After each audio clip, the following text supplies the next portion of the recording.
పవన్ కళ్యాణ్ గారు honourable deputy chief minister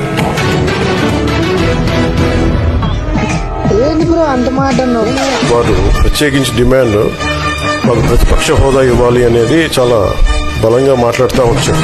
ఇది అడిగితే వచ్చేది కాదు, అది ప్రజలు ఇస్తేనే వస్తుంది.